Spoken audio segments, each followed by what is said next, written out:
Hello YouTube, I'm here to do a review on this Gravity FX1.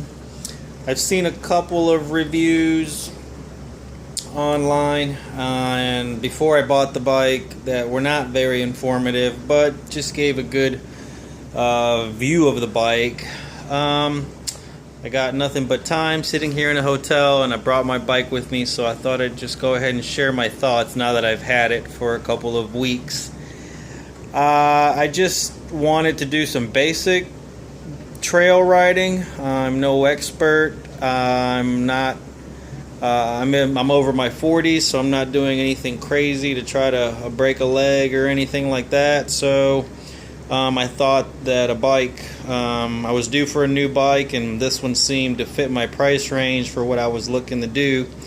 I have made some changes, basically just some minor stuff here.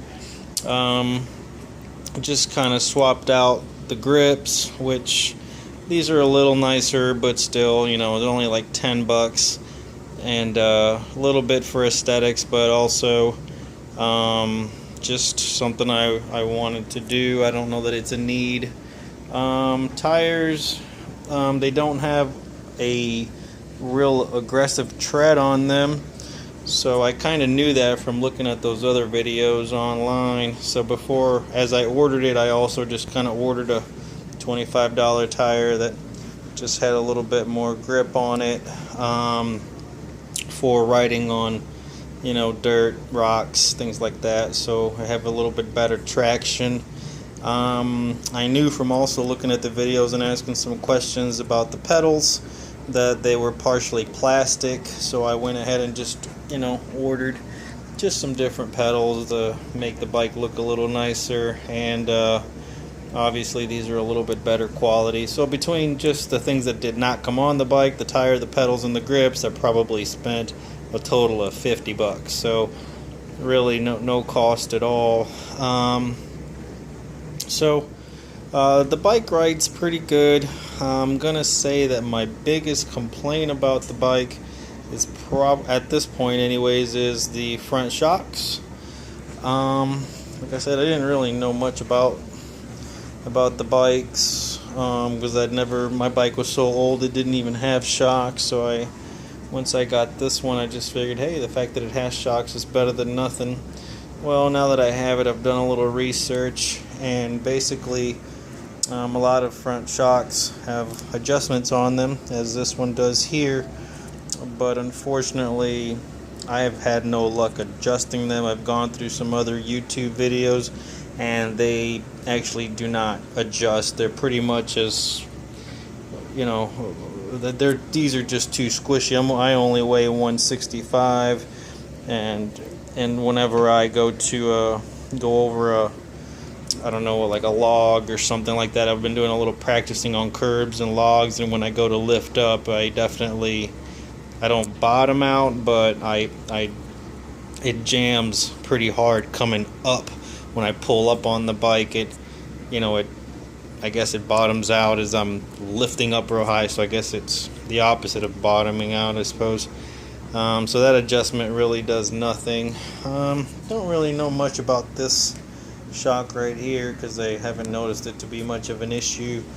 I did have the chain fall off once or twice whenever I was doing some of that jumping over some logs, which may be normal, but I think adjusting the chain wouldn't hurt. Other than that, I mean, that's, you know, I mean, like for $329, you really can't beat it. You know, these welds are pretty big, and, you know, again, for $329, what do you expect? The seat's not bad. It's not too uncomfortable. I rode for a couple of hours at a time. You know, I do stand up a lot when I ride, so I'm not constantly on it. Don't know really much about this derailleur, but again, for $329, I'm guessing it's not top of the line, but it's doing its job, and it actually shifts smoothly, so I have no complaints about it. Brakes are good. Brakes work good. This is obviously another pretty basic setup. You know, it's plastic and it's all one piece as opposed to two separate pieces, but that's all right. You know, it switches gears fine for me, and it breaks well for what I do with it. So that's the gist.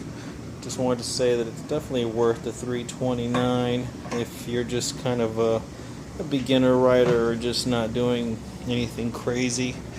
Like myself, I'm a little upset about the forks, but that may be something that I will upgrade upon if I notice it to be, a continuous issue where it feels like I'm just sort of riding on a cloud, I guess, whenever I push down on it to hop over items. So that's it. It's a pretty good looking bike all in all, and I've made a couple of minor changes, but just wanted to give my feedback on the Gravity FX1. Alright, thanks a lot.